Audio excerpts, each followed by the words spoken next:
What's up, everybody? Welcome back to another edition of Ask PJ Braun here at the Blackstone Labs podcast. You rushed that clap. Did I? Yeah, you wanted me to start. I can see it. There was a clap, a rush clap. You were like, let's go. That was the let's start, PJ. Stop bullshit. Let's start this shit. All right. So we're gonna go ahead and give you guys a little bit of banter about the ice cream here today. Can they see his beard? Your beard is, this part of your beard is growing so fast. I know, just like outwards. You know what I think you should do now? So it's so powerful there? Get a haircut. No, you cut this part, but leave that. Oh, yeah. They did that back then. I know they did. So it goes handlebars out. Straight to the chops. Yes. Yeah, no, I don't think... Then you'll really be, whoa, what the fuck? Did you hear that? I think that my things weren't on all the way. And it just clicked in really hard. Yours aren't even on. So I'm not even wearing mine, so I ain't shit. So. It just clicked real loud in my ears. Oh, well, thank God I didn't have mine on yet. Well, all right. So that killed my train of thought. What were we talking about? I wanted to talk about the fact that I went to go get more of that ice cream in the fridge and it's all eaten. Ooh, I have been eating it a lot. It's all gone. I have been eating the iso cream, guys. So I'm gonna tell the listeners something really cool. So when I did the ice cream thing, I'm gonna be completely honest. When I orchestrated the whole deal, I was hammered. And many of you, or not all of you, but some of you know that I don't drink anymore. So I'm focused on my fitness and getting lean and mean. I'm eating very clean, haven't broken my back. I just rhymed that whole shit. That was like a little rap. Yeah. I was like Muhammad Ali right there. I don't think Muhammad Ali did any rapping. I'm too pretty. So I'm working on my fitness like Fergie, and this was like one of the last things that I did when I was a fat slob and hammered one night. I made friends with a guy who has an ice cream company, and we were talking about ice cream because one of the things that I used to do when I was drunk is I would just go and get Ben & Jerry's and just crush a pint of ice cream. Just house mad pints. Just crush it. I would like not eat all day, and then I would just sit on the couch and eat ice cream. I was doing it like every night. I still do it. And then I'd be like, why am I fat? So we were talking about how good ice cream is, and he's like, you should send me some of your protein and I'll make it into ice cream. And I was like, nah. And he was like, no, I mean, I'll do it for free. And I was like, nah, protein ice cream sucks. And he goes, no, protein ice cream sucks. He goes, not protein ice cream that I'm gonna make. I was like, what's gonna make yours different? He goes, I make real ice cream. He's like, these companies that are making it, they're not making ice cream. They're just flavoring ice. And I go, like, I think that Halo Top sucks. Yeah. And he goes, it's because there's no dairy in it. He can't make ice cream without dairy. It just is what it is. So it's not cream. No. So it can't be ice cream. It can't be. It's not. It's like it's not. It's like the old jelly or jam debate. Yeah, you're not jamming nothing in there. So you can't make ice cream, guys, without cream. You know what I mean? It doesn't make any sense. So he was like, I could make it extra healthy for you with skim milk and minimal amounts of calories, but it'll at least be real ice cream. And I was like, whatever. I'm like, I'll send me shit. It's gonna suck like Halo Top. Yeah. I'm not gonna fucking stop eating Ben & Jerry's for Halo Top. You literally can't. Like my ex used to be like, come home with like, she would buy me my shit. You know, because I like the Jimmy Fallon one. That one's really good. Oh, the Tonight Dough? Yeah, that one's really good. I'm partial to the strawberry cheesecake myself. Honestly, I was in like a rotation of all of them. It's like smooth and creamy, but see, like I used to like half baked, but it's too rich now. Half baked is good. It's too rich. It's so sweet. I love the you know, the ones that have the core. Yes. And it's got like the cheesecake core. Yeah, like those are so good. And the brownie core. I would get like 4 different pints and like take like a half of each one and put it in a big ass bowl. Damn. And then I would take Trader Joe's all natural peanut butter because it's really like liquidy, and just drizzle it all over the top, and then just put like an obscene amount of whipped cream on it, and just sit there with like a giant like cereal bowl eating it. Why am I fat? I never ate ice cream earlier. I'm getting off on a tangent here. So anyway, I'm like, we're not gonna stop eating good ice cream for this whack protein shit, right? No. And like, the reason I brought up my ex is because she would be like, there's only 200 calories in the whole thing. I'm like, it's 200 calories of fucking flavored trash. Ice. Yeah, that's not ice cream. That? I'm like, I'll go have a popsicle, you know? Yeah. There's 10 calories in this popsicle. And shaved ice. Good. Yeah. So, anyway, I thought it was going to suck like that. He sends it here. I'm like, hey, everybody, I got some protein ice cream for everyone to try. And the first person to try it was David, and he goes, this isn't protein ice cream. And I was like, yes, it is. And he's like, no, it's not. He goes, get the macros. I can tell that there's a lot of fat and sugar in this. And I was like, no, you're wrong. And he was like, it's really good, but there's no way he's like, I like Halo Top. And I was like, you like Halo Top? What the fuck is wrong with all these people liking Halo Top? Excuse my language. It's not good. It's just when people are dieting and it's like they want to have. Yeah, I mean anything tastes good when you're dieting. No, I was talking about the other day. Like I used to like work with girls that would chew like 6 packs of sugar-free gum a day. Yeah, and they have all these dumbass flavors because girls, sorry girls, but you're fat. You know, like you are fat on the inside. You might look great on the outside, but girls are like fat when it comes to food. Girls are the ones that post all the food porn, not guys. Yeah. When they're dieting, they're like, hey, let me post all these pictures of like treats. I don't even understand that. Like, I don't either. dieting, I don't want to look at anything like that. I just eat for survival. Yeah. So I don't want to look at any of those pictures. They have gum now that's flavored like lemon meringue pie, cheesecake, meatloaf, orange like, creamsicle. Yeah, it's like ridiculous. Meatloaf flavored gum. That's fucking disgusting. So they like to have their flavored ice, right? So I'm like, dude, this shit's really good. I was so shocked. So then we bring everybody in, and everyone's tasting it like freaking out. The macros are crazy. So there's only 2 grams of fat. There's only, I think, 4 grams of carbs. And there's, I believe, 14 grams of protein, right? So I call the guy, and I'm like, dude, I can't believe it. It's really fucking good. And I'm like, let's go over some price points. Let's talk about this. Everything was really solid. And I'm like, how will this whole operation work? And he goes, all you got to do is supply the protein and just do what you guys do best. He goes, to me, he goes, you're not a competitor to me. He's like, I make real ice cream. I don't care about protein ice cream. Yeah, he's like, I don't care about nutrition and supplement stores. You got to get him to send us some of the regular protein or the regular ice cream. Well, he has a keto ice cream now. Okay. That's high in fat. He uses MCT oil, and he's like, it's the creamiest ice cream you'll ever try in your life. He's like, if you guys do anything with keto, I was like, a matter of fact, I am Mr. Keto. Yeah. So this may come down the road. So anyway, I'm like, hey, can you make me a mint chocolate chip? I just want to surprise my dad. That's his favorite, right? Because like you know, my dad, like everybody knows. Well, not everyone. Everyone here knows. My dad likes to hit up the old reefer. Yep. And one of his favorite treats is mint chocolate chip ice cream. Now, I don't even like fucking mint. I don't like mint ice cream. No, mint's gross. So I'm like, let's make this for my dad. So it comes in. I'm like, let me try it. I'm like, holy shit. This is like the best one. And then you tried it, and you were like, dude, I don't even like mint, and this is fucking the best one. I actually hate mint or peppermint or anything flavored like that. I don't like chewing minty gum. I don't like any kind of peppermint like lipstick. Peppermint patties. No those minty suck. chocolate. I mean, like Thin Mints are the one exception. Those are pretty good. I'll eat Thin Mints because those are dank. But like, honestly, if you're a fan of like peppermint or like candy cane ice cream, I think you're just brushing your teeth with your dessert. It's disgusting.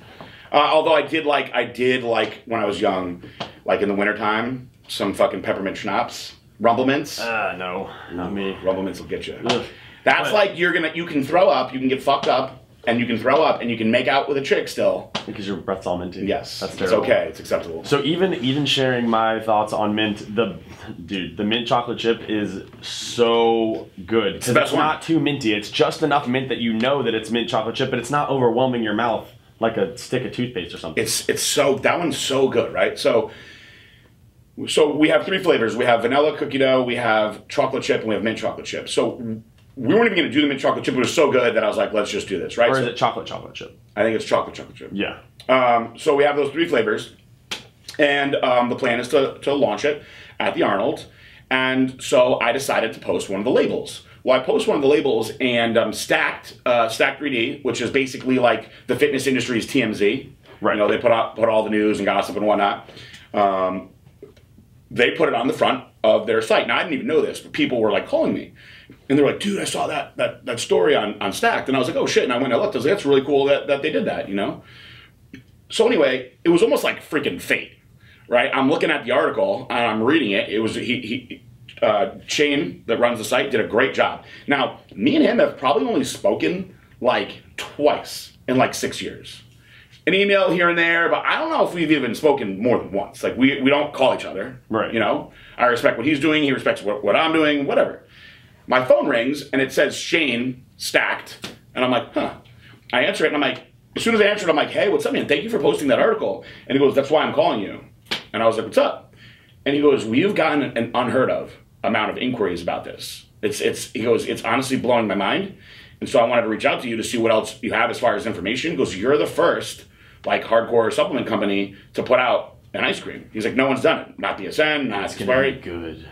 And I was like, huh, I guess we are the only one. I was like, to be honest with you, man, like I wasn't looking to get rich on this. I just thought it'd be something cool. It's made from my isolation. So I'm like, let's call it Iso Cream. And it'll be something cool to add to, you know, into our arsenal of products. And I figured, you know, our core people would try it and like it. And I'm like, I was just happy that it blows away Halo Top because I think Halo Top sucks. Right. And he goes, I like Halo Top. I'm like, you too? Yeah, I mean, like, honestly, I only ever ate Halo Top when I was dieting, which when you're dieting, it will taste like God. But when I'm not dieting, why on earth would I eat that over Ben & Jerry's? I wouldn't. No. I wouldn't. I'll just save those calories. Yeah. So, I'm like, dude, it blows away Halo Top. I'm like, are you going to be at the Arnold? He goes, yeah. And I was like, come by the booth and I'll give it to you. And he goes, I'm going to videotape it. He goes, I'm going to be completely honest with you. He's like, if it doesn't taste as good as Halo Top, I'm going to say it. And I go, well, I'm going to be completely honest with you. You're going to eat it and say that Halo Top sucks. Yep. I'm like, it's not even about it being mine because I wasn't going to do this in the first place. I can tell you that the main difference between this stuff and Halo Top is the fact that when you eat Halo Top, no matter how good the flavoring is, whatever they put in there, your favorite Halo Top flavor, birthday cake, I don't care what it is, the Reese's one, whichever one, I've tried them all. They're all, you know, good, like I said, when you're dieting. The thing is, even when you're dieting, whatever, when you eat them, as soon as the ice cream is swallowed and not in your mouth anymore,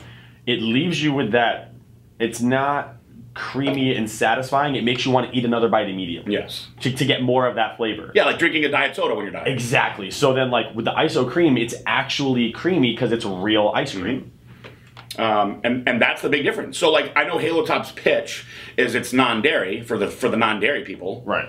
But, like, that's not ice cream. Nope. So I guess, like, my whole thing is going to be Halo Top tastes like shit because it's not ice cream, and their whole thing is going to be like, well, we're dairy free. It's not supposed to be ice cream. Yeah. But so I told him, I go, you know, I'm starting out with 20,000 units, you know, and we'll see how it goes. You know, I wasn't looking to like change the world. Mass manufacture iso. Not, and then he was like, do you know that Halo Top did 66 million in revenue their first year? I was like, no, I didn't know that.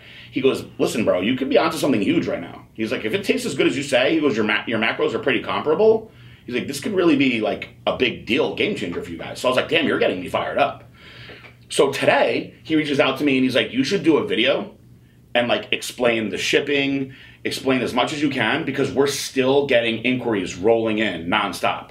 He goes, I'm going to put something back on my website. And I was like, dude, I really appreciate you doing this. And he goes, no, I appreciate you doing this because when you create something that's new and exciting, it gives us cool content to provide. Breathes life into the industry. He goes, because otherwise I'd be writing about the new amino product that's out, or you know what I mean, the new pre-workout. And I was like, no, I get it. Which has 0.5 more beta-alanine. Yeah, you know, and it's like, he's like, this is different. He's like, no one has done this. Yeah. So I really didn't look at that aspect of it, and now I'm really excited about it. And we shall see the rest. But like to anybody that's listening to this, it really is good. I'm going to be excited for when we move into the three-way flavors like strawberry cheesecake. I can do anything. He said all flavors of ice cream, no matter what flavor it is, start with either vanilla or chocolate. He's like, so all you need to do is provide me vanilla and chocolate. So we started out, we sent him a 50-pound bag of each, and it was able to make, you know, 20,000 units. That'll go straight from Jared in Atlanta to him. All the shipping goes out of Texas. We don't have to worry. There's nothing that we do other than take the orders and market it. Right. Put it in all our little hot little girls' hands on the internet. You already know we're good at that. Yes, we are. I put everything in those little hot little girls' hands. And on one more little teaser before we get started, we're also excited about the new apparel that's going to be coming soon. If you're watching on YouTube, you can see this hat. If you're listening, you'll have to go on Got some YouTube. questions about the hat. And we'll just go ahead and let people keep wondering.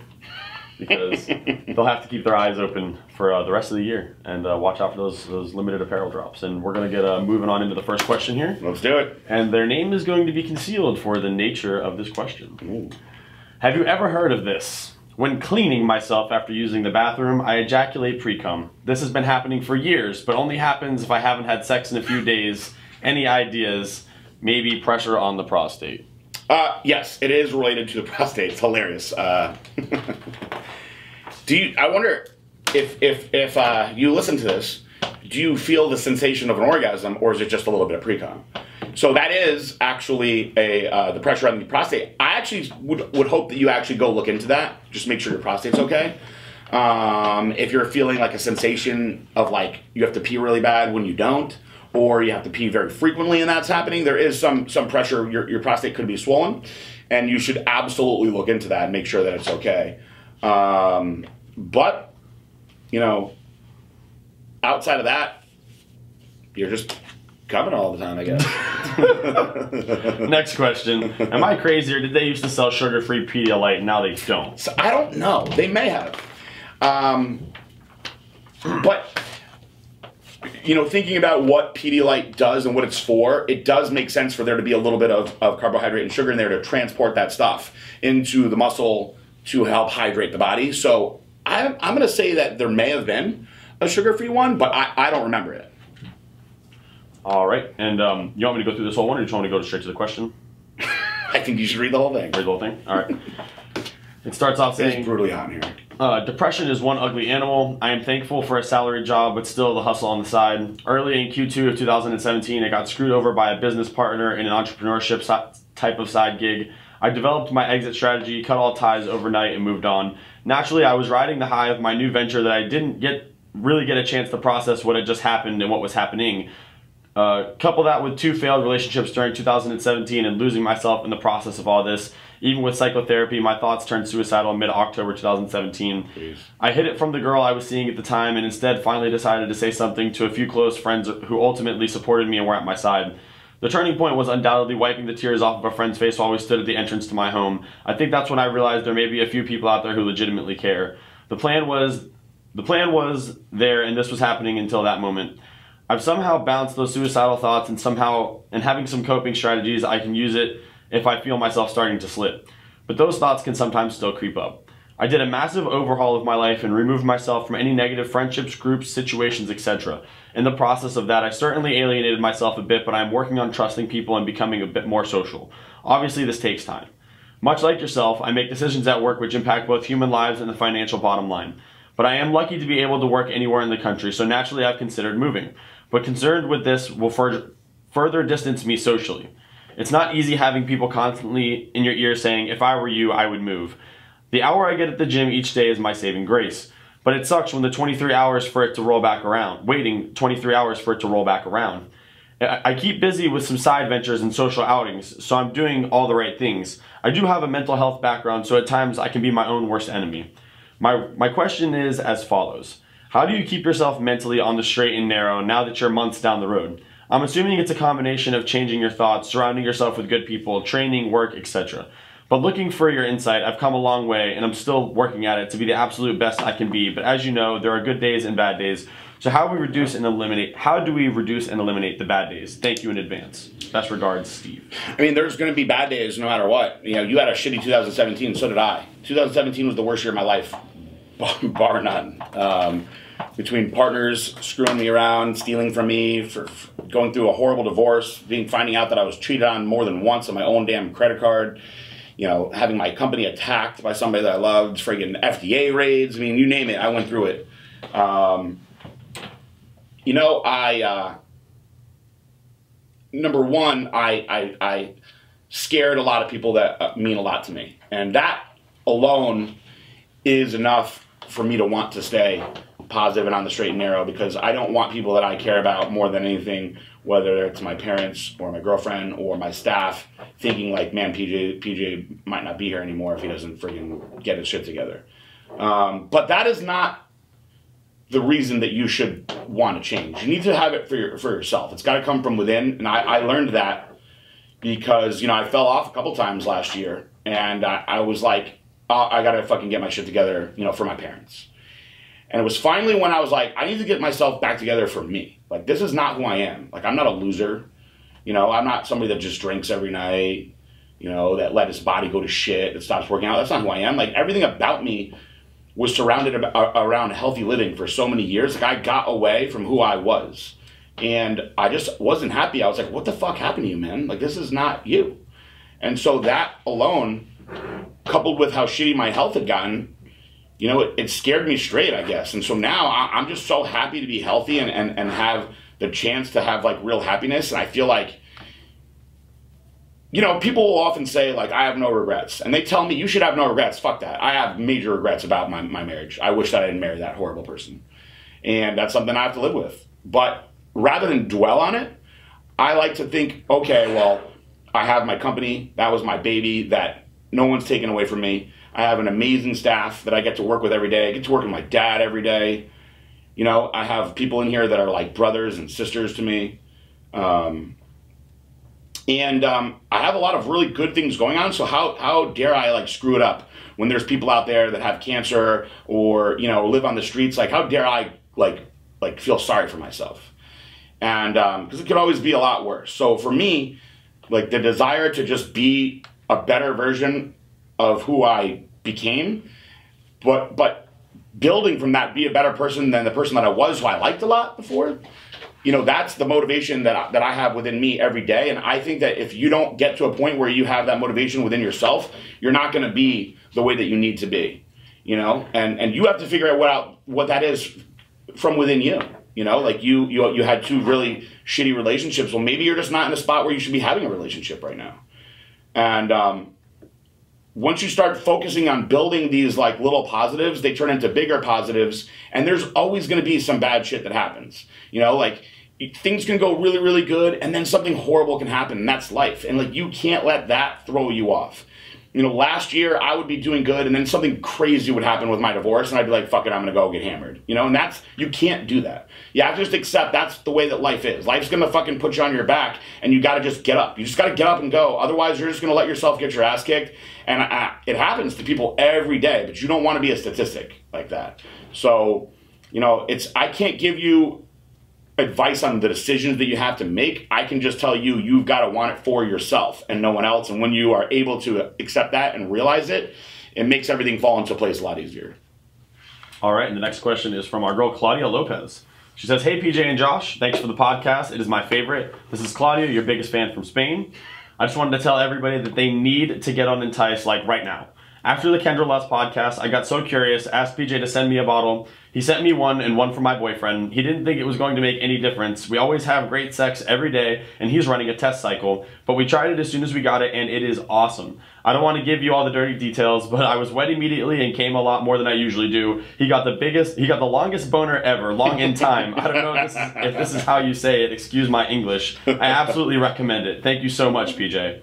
Now, here's my question for you. I have never used any steroid or substance, but a few months ago I decided to take Anavar, real Anavar. It's easy to get from a pharmacy here and not any random lab. It was 10 milligram tablets I took once a day, but after a week I stopped because I got the worst acne on my back, and I've never had acne. 1 month after that I started to take 10 milligrams of Ligandrol a day, and I know your favorite SARM for women is Ostrine, but I didn't know back then. I took it for 6 weeks and I gained a lot of muscle mass and strength. With no side effects, I didn't even lose my period. It's been a month now since I stopped taking it and I started a cut. My current supplementation is creatine, Paraburn, Trojan Horse, and Glycolog. On high carb days, also protein powder and pre-workout. I don't want to lose muscle mass with caloric deficit. What do you recommend I do? Do you think I could take one of the Blackstone Labs safe for women's subs, or maybe Ostrine? Thanks again. Huge hug, Claudia Lopez. First of all, this is probably my favorite question that I've had in a while. And the lead up to the question was phenomenal. I'm actually on her Instagram right now, just in case you don't know who she is. She's always looks so happy in her pictures. So I knew exactly who it was as soon as I heard the name, because she's in the Legion. She poses really good. Here's her in her little bikini. So the reason I'm even showing you this is because while you were reading that, I was imagining her and her man having sex. True. And I'll probably only imagine her like that from now on, based on this question. Yep. Well, look how happy she is. I know. She's always smiling. I remember. And this is before I sent her the Entice. These pictures. Let's look at one of her last pictures. Oh yeah. Look how happy she is. That's post Entice. She's extra. Yeah. Extra smiley and happy because she's getting off with her man. So I'm glad that you love Entice, and this is the reaction that I get from everybody about it. They love it. It's good. People always think it's going to be bullshit. No, I mean, I've tried it myself when it first came out, and it definitely works. Even douchebag Nemchek, who everything in his life sucks and is miserable, even he took it. And he was like, dude, it's really good. Try to sue me for that, by the way, buddy. You'll lose again. It's an inside office joke. So, Zach will get mad at this, by the way. Fucking forgot where I was going with this. So, the back knee, as we call it in the meathead community, should not have happened from Anavar, is oxandrolone. Very odd, very odd. I'd have to really look at your blood work and see why that happened, because there is no androgenic property to Anavar. It is purely anabolic. So you really should not have had that happen. I have only seen this happen when people get fake Anavar, and it's probably like some sort of methylated compound, like fucking one of our old pro hormones or something. If you really truly did get it from the pharmacy, you got me kind of stumped on that. It may have just done something where just that extra anabolic compound in your body kind of altered your hormones. I don't know if you're taking birth control. I'm assuming there has to be something else that played into it. But hey, you got two options. One, never take Anavar ever again. Or two, try it again and see if you use a different source, if that happens again, because usually Anavar is extremely safe and effective for women.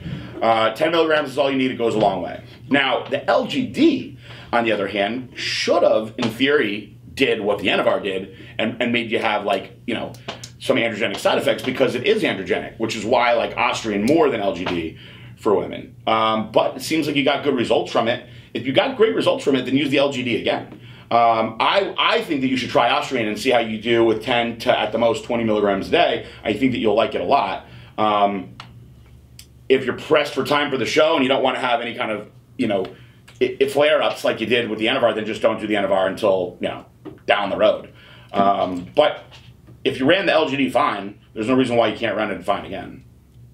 All right. Did I answer your questions the right way? Yeah, I think Ostrian or another. I love Ostrian. Blackstone safe for women. Yeah, everything else that you're doing is good. You can take anagenin completely safely. You can take a little bit of, you can take one abnormal a day. I know a lot of girls that are on our team that are doing that. So yeah, try the abnormal. I mean, if you already went the hardcore Anadrol route, I mean, might as well.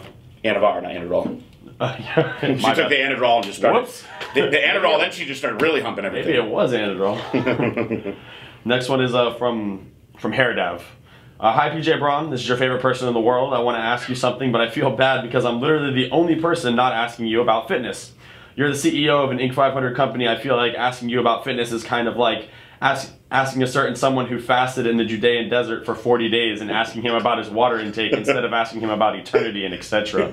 No offense intended to anyone, just to illustrate my point. K, peace out, bye, lots of love to you. So no question. No question. Just a statement from Hairdav, aka Girly Man, my favorites. What's up? Hello. Hairdav, you see what my friend Genova did to me. I'm not even gonna get into it. Let's just ignore it. This kid is the worst though. All right, next one is a 3-part question here. Thanks in advance for your time. Number 1, you suggest a carb up or refeed day on keto, while others say that a carb up day is not intended, especially for someone with more than extra body fat to lose. Is it absolutely needed? Please explain why, and is it a good way to go about it? Example, 1 day or 1 meal, what kind of carbs? Number 2 is, could you please give a detailed way to switch from keto or carbing up to pre-contest to finish the Beat PJ contest? With full muscles along with sodium and water manipulation, what would be the best way to come in full, dry, and looking the best for the final pictures? Number 3, Superdrol and Anadrol seem to give a lot of indigestion and appetite suppression. What's the best way to take these, one compound at a time, not together, while still getting your food in, not feeling like you're gonna puke up fire all day? Long questions here, sorry about that. You're the shit and I greatly appreciate it. Thanks, Z. Very good questions. All right, so let's talk the keto question first. I do think that you need to have a cheat meal, and I will explain why.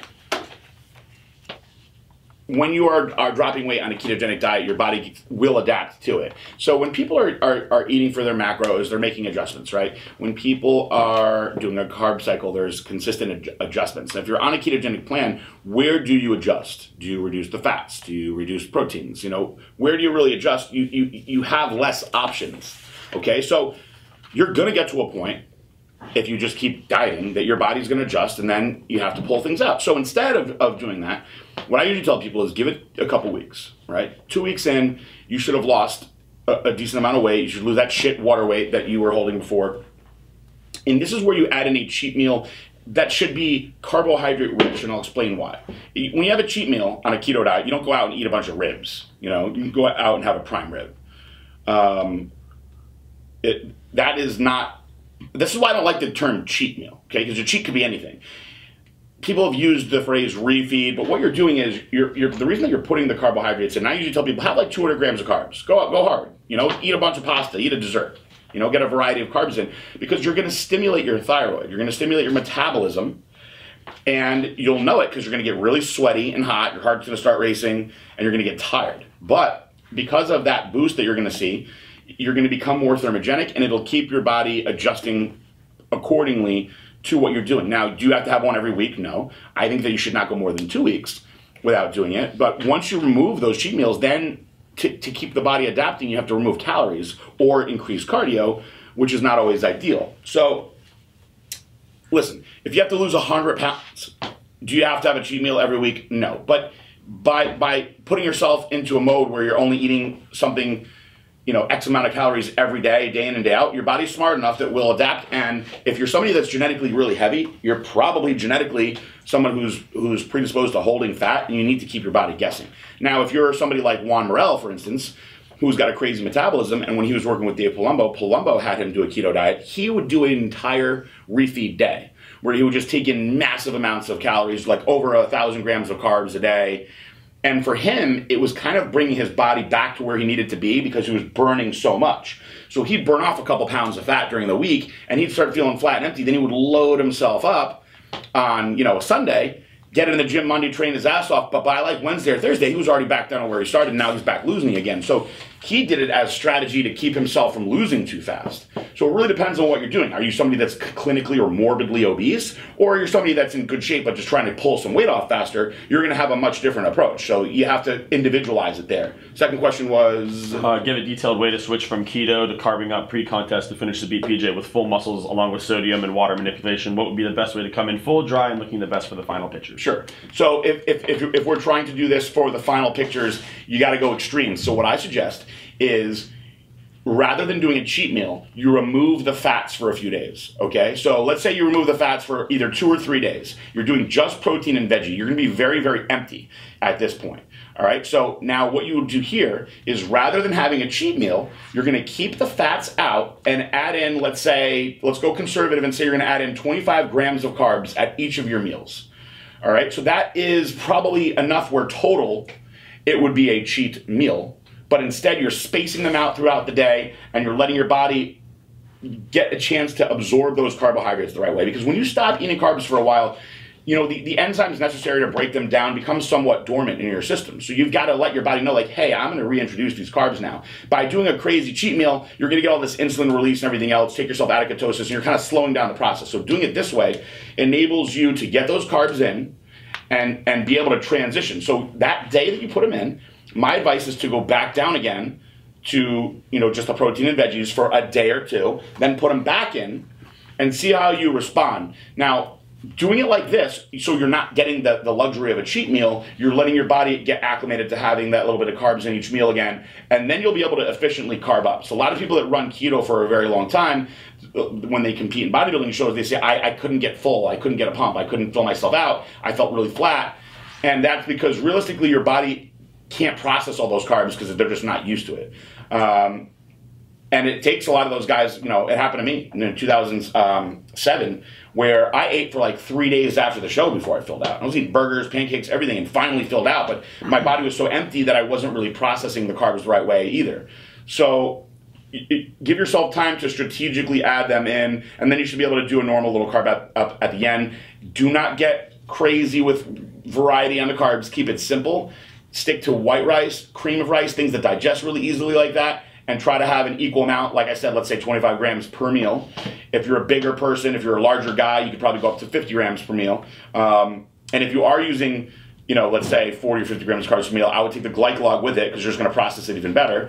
And by the way, Glycolog point. Yes, Glycolog 20. Go ahead and use that. With Eric reading over there. Are you not interested in what we're talking about? Oh, boring him. This is Gary. He doesn't listen to our podcast. He's reading Gary Vee. Oh, shit. You got the fitness Gary Vee. The Vaynerchuk. Shout out to Gary Vee.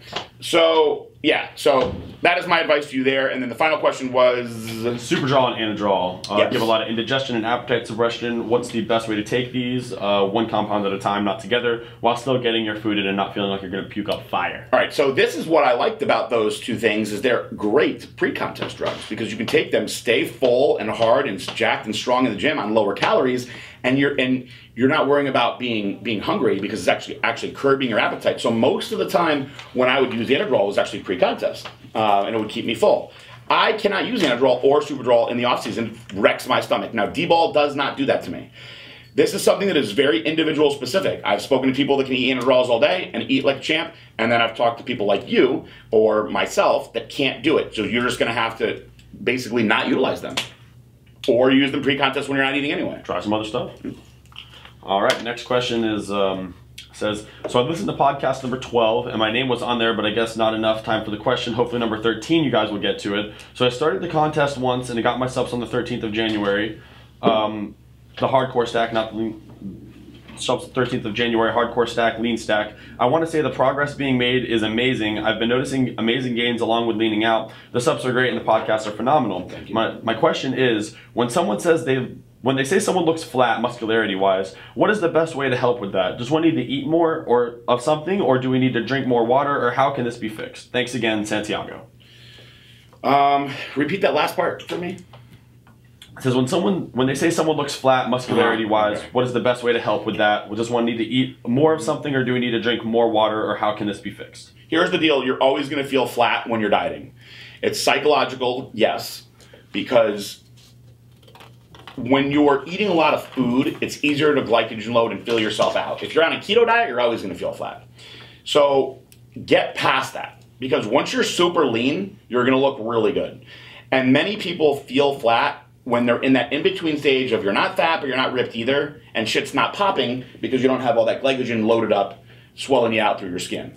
So what can you do to make yourself feel a little bit more full? Salt and water. Salt your food and drink a shitload of water. You will hydrate the muscles more. The muscles are basically like balloons that can fill themselves up with water. So if you take a balloon, and let's just say you take 2 balloons the exact same size, right? And imagine that the balloon is your muscle. You put it on the sink and you fill it up with, like, I don't know, 4 ounces of water.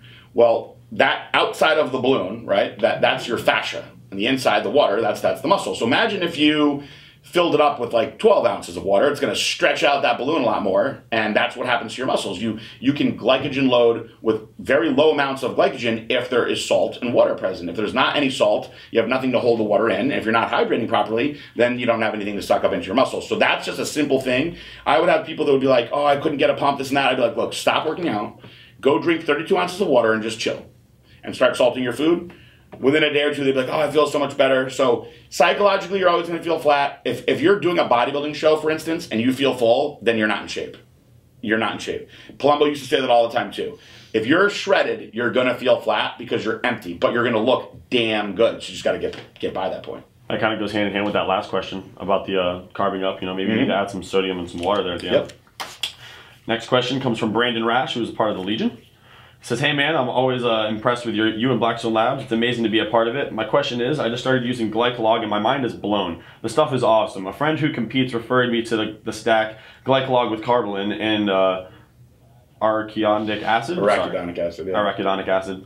I'm not sure what the arachidonic acid is. Would you suggest this when I would take everything? What even would the effects be? Also, do you take Glycolog even not on training days? And thanks again for everything you do over at Blackstone Labs. You're welcome. So here's the deal. I don't think that he said arachidonic acid, and if he did, I don't know why he would say it, because he probably meant alpha-lipoic acid. So alpha-lipoic acid mimics insulin in a way where it's going to help shuttle everything with the Glycolog. There really is no reason to take the arachidonic acid there. So arachidonic acid is omega-6 fats, very good for your heart. And if you listen to podcast number 12, I actually get into detail in it in the beginning of the episode. So go back to episode number 12, and I speak about arachidonic acid. Now for you, I'm going to make your life really, really easy. You don't have to do any of that. Just take the Glycolog with Formula 19. Formula 19 is essentially carbolin, glutamine, leucine, and the alpha-lipoic acid, which I think is what he was telling you to take, all mixed up together in one convenient scoop. That's why I made it like that. And was that Formula 1920? Yes, that would be Formula 1920. All right, the next one comes from Tom Lancy. I was recently prescribed Synthroid 50 milligrams a day by my doctor for my underactive thyroid. I have been taking testosterone sip 250 milligrams a week. Would I be okay continuing the test sip while taking the Synthroid, or should I do a lower dose or come off completely and run a proper PCT? I was also taking Chosen One and I'm almost done. If I continue the gear and run out of Chosen One, will I be okay having that gap from when I end Chosen One to when I run PCT after the gear cycle? Thanks. Do not stop the gear. The gear is not affecting your thyroid. Take the Synthroid, take your gear, and absolutely Chosen One will work great with that also. If you are going to abandon the Chosen One, make sure you're still on the gear. If you're stopping the gear, then yes, you're going to need to do PCT, but you don't want to stop it all abruptly without doing PCT. Take it all. Yep. Take it all. The gear, the Chosen One. It's really a simple question. Synthroid, take it all. Next one is about Keto Salts. He says, hey PJ, in your 10th podcast, you mentioned something about Keto Salt. May I ask you what the ingredients are? Mr. I don't even know what that is. It's very simple. Just Google BHB salts and everything will come up for you. That's it. It's just one ingredient. Salt. Salt. Salt. All right, next one comes from Anthony from Philadelphia. He says, hey, PJ, thanks for taking my questions. I first became interested in your supplements through one of your athletes that I went to high school with, Lindsay Moreno, shout out Lemfit. Lemfit. I've always thought of her as a very cool, down-to-earth person that wouldn't steer anyone wrong. When I reached out to her, she was more than accommodating. The only issue I had was a lot of your products were sold out. Obviously, this means everyone must be buying them. I guess you're a businessman and this is cool, but a frustrating issue to have. Have you made any adjustments to assure your demand for these products are readily available? Also, while doing research on you and your company, I came across some negative media pertaining to the previous partners and unhappy athletes. How do you overcome this adversity? Thanks, PJ. As far as the negativity, whenever you do awesome at something in life, people are going to hate on you. So it is what it is. You just got to, for every negative thing that's out there, there's 50 positive things. So I just choose to dwell on the good stuff. And when people get under my skin, it's not because they're really getting under my skin. It's just because that's just my personality. And like, I don't mind people like coming at me because I'm going to come right back at them. It doesn't really like change the way I sleep at night or anything like that. As far as the initial question on the product, so I would like to say that you're right, but you're not. This is the only time this has ever happened to us, and it's been extremely frustrating. We have been at the mercy of the FDA. The FDA came in and took 2 truckloads of product out of our warehouse. They took money from the bank, and then recently they went and they raided my manufacturer, who's also my partner, and they took like $3 million of raw materials. So the reason that we were out is simply because we couldn't make products. We had our products taken from us, and then when it came down to making more, they took the ingredients to make more. So there was nothing we could do. It was like as if we had a water company, and our spring dried up. And when we, had a backup plan, and a water truck came in and they took the truck too. So we're just sitting there with an empty spring. I mean, people need water, they're thirsty, but we got nothing to put in the bottles. So you can't get blood from a stone. You cannot get blood from a stone, as I've used that line a lot. We have gotten most of the products back in.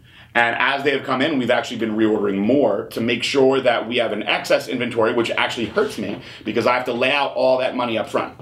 However, we, as a company, have suffered because of that. Fortunately, we're a big enough company where it's not putting us out of business, but we had frustrated consumers like yourself. We had a very frustrated boss because I can't make money if we're not selling anything, and I have to worry about paying my staff. So just to let you guys know, there's a lot of people that would probably be scared to throw a number like this around, but just for me to break even and keep the lights on and make sure I make payroll, I have to do about $725,000 a month. That's a factual number.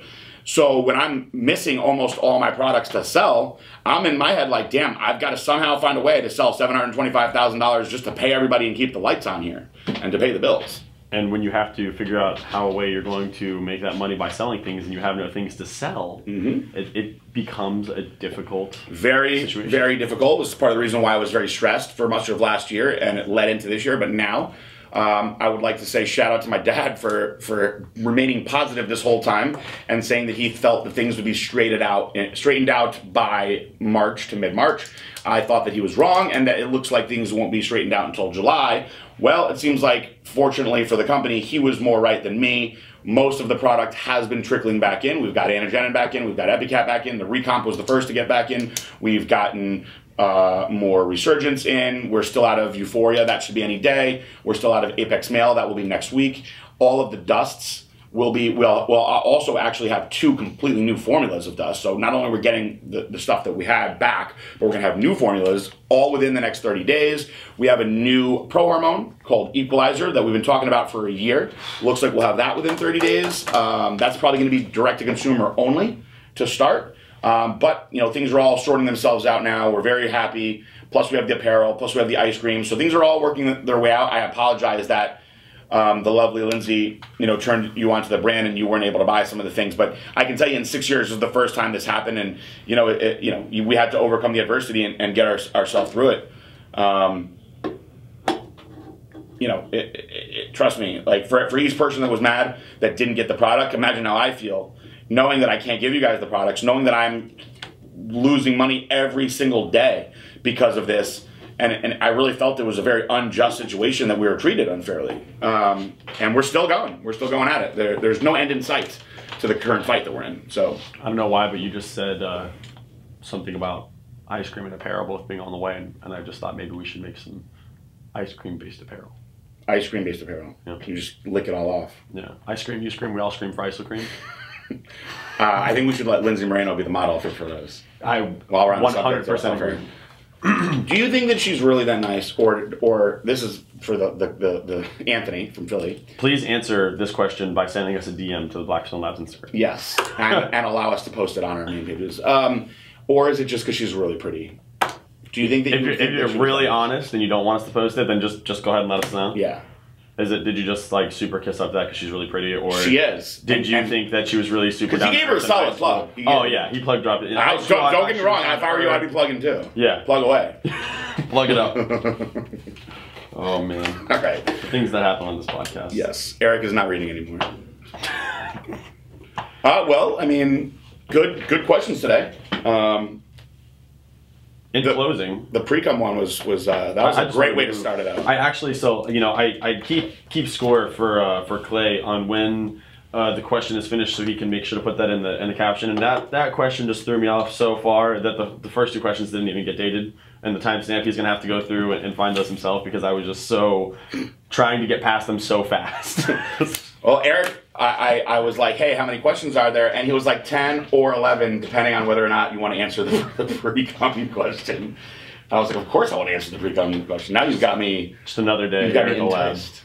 Hint, hint. Enticed. We have IV day today. Yep. And we also have the Real Tarzan coming in today. So by the time you guys hear this podcast, you will know that I signed the Real Tarzan to our company. And we're going to go hunt some gators and iguanas and snakes and shit with him. And he is going to show us how he trains because he's in phenomenal shape and he is a former college football player.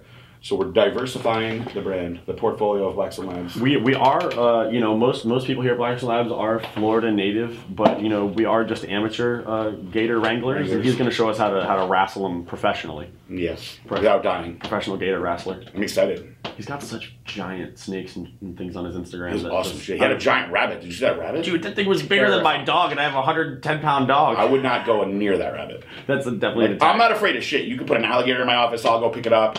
I will not pet that rabbit. Yo, you put me in a dark room and tell me to find the furry thing, and I find that at first I'm probably gonna be like, oh, this is cool, until I realize how large that animal is. You flick the light on, I'm out of there. That was the biggest rabbit ever. You guys go to the Real Tarzan's page, find him. He's got like 500,000 followers. He's got some crazy shit on there, like stuff with him with tigers, snakes, alligators, whatnot. But he had a picture where it was literally the world's largest rabbit. I mean, the freaking thing was like enormous. It's giant. It's bigger scary. Than my Mastiff at home. Very, very scary. Like I don't know what kind of abnormal genetic breeding goes on near what nuclear plant to make that happen. But something nuclear. That was something straight out of the. He like went through that green shit that the Ninja Turtles and Splinter went through. Like an upgraded version of that, because like think about how little regular rabbits are. I know. Imagine if that was the Easter Bunny, how horrible like kids would feel about Easter. Terrifying. Fuck that. I don't want that thing anywhere near me. I hate to say it, but fuck that rabbit. It's it's too big for me. I think on that note, we will go ahead and end it with fuck that rabbit. Exactly. We got a lot of DMs, I did at least, about the kangaroo that we discussed in the last... Oh, the underarm kangaroo boxing ring? The underarm. Yeah, I did too.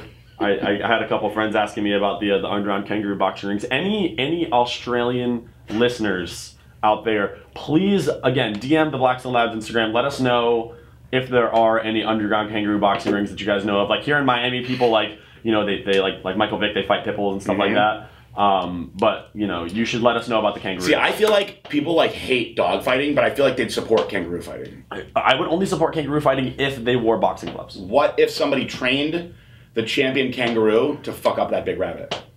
That's not fair. The rabbit can't even wear an 8-pound glove. I know, but the kangaroo's so like big. throwing. It's a nuclear affected rabbit. Better question: are the kangaroos allowed to take Equalizer? For research purposes only, yes. We're researching to see if it can actually handle itself against the giant rabbit. Yeah, well, I mean, and again, Australian listeners, if you have any kangaroos, let us know what the Equalizer does. Let us know, please, how your kangaroo is affected by Equalizer. People are going to start DMing me like, should I give my kangaroo JHRP6 or should I do whatever new letters and numbers are mixed up in there in the peptide world? And I'm going to tell them, I don't know. Not quite sure. Our kangaroo got great results from it, though. All right, let's close out. That's the best way to close right there. All right, later, guys. Peace out, bye.